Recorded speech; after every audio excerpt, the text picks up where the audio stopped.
My favorite experience with him was a professional one. Robert Adler, who was the son of the founder of the Adler Planetarium, called me one day. I knew him a little bit. I never knew him well. He came to see me. He said, I would like to retain you professionally. He said, I'm an old man, and I don't want to die without straightening out the Adler Planetarium, which my father gave to the city of Chicago. I said, well, what's the problem? He said, the problem is that the Adler Planetarium is run by the Park District. That was the original gift. And in order, right now we're trying to hire a new head of the planetarium. We've got our eye on one of the great scientists and astronomers. And he came out for a visit. And he said, I would never take this job. He said, in order to hire anybody here, they have to be a precinct captain. The place is dirty. It's not attractive. I'm turning it down. He said, I said, well, what do you want, Mr. Adler? He said, I want to be like the Art Institute or like the Field Museum or like the Chicago History Museum. I would like to be an independent, not-for-profit, on Park District land, but helping raise its own money, and I don't want to be governed by the Park District. And I want to hire you to figure out how to do this. So I looked into it, and of course it required changing many laws and many state laws, city ordinances, Park District rules. And I called him back and I said, this can be done, but it requires an enormous change. And I said, we'll never get this done ourselves. I said, can you organize a group of leading citizens, and we'll call on the mayor, and we'll present this to him. So we did. In fact, we got as a sort of the chairman, who was then the chairman of the board of the some advisory group, Dutch Smith, Herman Dunlop Smith, Adele Simmons' father. He was one of the most respected figures in Chicago. He might have been chairman of the Newberry at that point. Right. And we had a bunch of citizens. I made an appointment. We all went to see the mayor.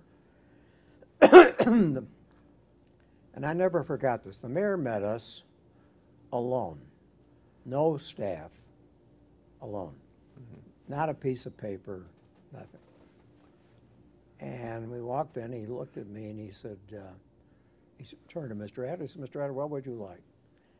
And Mr. Adler said, I'd like Newt to explain this to you. So I said, Mayor, we want the same thing you want. We want the best planetarium in the country. He said, well, that's what I want. I said, we want the same thing. He said, I love the planetarium. I take my kids there every Sunday morning. And I said, well, you look around there, you're going to see it's dirty. It's not attractive. I said, in order to get a job there, you got to be a precinct captain. We're trying to hire an outstanding astronomer. He said, what do you want? I said, we would like an amicable divorce from the Park District. And I'm going to give you a memorandum, which we gave him, which all the steps that were needed to do this. And he said, all right. He said, I'll look it over. And he turned to Mr. Adler again, and he said, Mr. Adler, who should I get back to? And he said, well, call Newt. A week went by, the mayor called me. And he said, quote, you've got it. I said, I got what, Mr. Mayor? He said, you got what you came to see me about. He said, I'm very busy. You've got it. I said, Mayor, that requires changing a lot of state statutes and changing the Park District. He said, you got it. Goodbye. And that's what happened. And that all happened in the matter of a few months. And the Adler Planetarium today is outstanding. It is one of the leading planetariums in the United States. And it's clean. It's clean. You don't have to be a precinct captain. They've got outstanding leadership. But that was an example of the mayor. Today, if you tried to do that, I don't think you would succeed. But the mayor said, "You got it," and he meant it. And all the laws were changed. As long as you brought up the two political conventions, 1964 and 68, why don't we talk about your own memories of the 68 convention? Well, it was so disgusting I couldn't stand it. I was only an alternate. Actually, I want to tell you about my conversation with the mayor prior to the 68 convention and prior to the 72 convention. Let's take 68 first. I called the mayor. I said, "I'd like to see you." He said, "Well, come on over." I went over to see the mayor. I said, "Mayor, I've been reading about this, the plan for these big demonstrations." He said, "I know." He said, "I'm plenty worried about it." I said, "If I were you, you didn't ask me for suggestions, but I'm volunteering. If I were you, I'd have a press conference, and I'd say something like this. I'd say, we're going to do the most important thing in the country in 2 weeks. We're going to choose the next president of the United States. We're also going to have a lot of visitors here who are going to protest. How do we do those two things in a peaceful way? Here are the rules. The convention will be in this place. The people who want to protest will be in this place. And there will not be any violence and so on." I said, "Lay it all out ahead of time." He said, "I'll think about it." He never did that. As a result, we had the terrible disaster.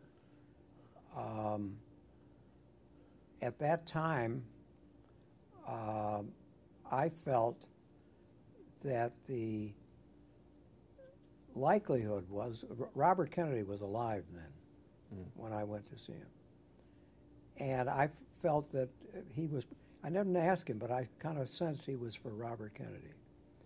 And he never dealt with that issue of the turbulence. 72, I was elected a delegate on the North Shore, the 10th Congressional District. And I was chairman of the Muskie campaign in Illinois. And I learned in my district there were 7 delegate spots. But under the law in Illinois, anyone who wanted to run as a delegate could run under any candidate's name. So I had 12 people running as Muskie delegates. There's nothing I could do about it. And I, again, the same as 68, I called the mayor. I said, "I'd like to come to see you." I said, "Have you read these rules of the Democratic Party?" He said, "No." I said, "Well, you better read them and you better study them because it's very important." I told him about the North Shore and the Muskie. He said, "So?" I said, "The rules require so many women, so many minorities, so many this, so many that. There's no way you can require that when anyone who wants to run can run. And you better explain to the Democratic Party that Illinois' law is not consistent with these rules." He said, "Oh." And I left. I could tell he had heard me, but I didn't think he was going to do anything about it. And of course he didn't. And the result was the Daley delegates all got thrown out of the convention because they had not complied with the rules. He was more or less in denial. Either denial or he felt, I don't know why. Yeah. After the convention, I voted along with most of the North Shore delegates, Harold Katz and Dan Pierce and Aaron Jaffe, we all voted to seat the Daley delegates because we could see what was happening. Yeah. And when I came home, the mayor called me. He said, I'm just calling to thank you for voting for the Daley delegates. I said, you don't have to thank me. I said, it's not necessary. I said, I did the right thing. I said, then he said, well, there's another reason I'm calling you. He said, the convention enlarged the number of national committeemen and committeewomen. Instead of having one, they're going to have 3 or 4. And I'd like you to become one of the Democratic National Committeemen. And I said, Mayor, I can't do that. He said, why? I said, well, I'm going to tell you a story, and I know what you're going to say when I finish. He said, what do you think I'm going to say? You're going to say, you made that up. He said, well, I'll listen. I said, Mayor, Illinois was housed 20 miles from the convention. We were in Hollywood, Florida. And with us was New York. We were 2 adjacent hotels. And you had to take the bus every day to go to the convention. One day I was waiting for the bus, and a young New York delegate came out screaming. He said, do you know a Puerto Rican? Do you know a Puerto Rican? So I said, yes. I said, I know some Puerto Ricans. He said, where? Where are they? I said, what's your problem? He said, we're short 1 Puerto Rican in the New York delegation. We need 1 Puerto Rican. I said, I looked over his shoulder, and sitting in the lobby of the hotel was Governor Averell Harriman, former governor of New York. I said, you see that man over there? He said, yes. I said, you know who that is? He said, no. I said, well, that's Governor Averell Harriman, former governor of New York, former ambassador to the Soviet Union, one of the great statesmen of our time. Why don't you go ask him? And the young man said, is he a Puerto Rican? I said, no, he's not a Puerto Rican. He said, well, we can't use him because he's not a Puerto Rican. I said to myself, the Democratic Party has gone insane. I said, I can't stand it. So the mayor says to me, you made that up.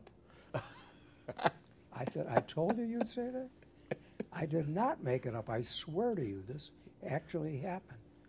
I said, I can't stand it, Democratic Party at this time. I will not become a national committeeman. I can't stand it. The Democratic Party is in a case of temporary insanity. He said, if guys like you are not going to straighten it out, who's going to straighten it out? Well, I felt very badly after that because he hit me where it hurts. But I didn't do it, and I've always regretted that. Now, these rules that you've been talking about with these insane results, these were the so-called McGovern rules. Yes. There had been a commission after the problems in 1968 where there was difficulty in seating the Freedom delegation from Mississippi and so forth. Commission was named. They were adopted. They first went into operation in 1972. Now, you were essentially from the liberal wing of the Democratic Party. These rules were associated with that wing, but you took issue with the practical application of these rules.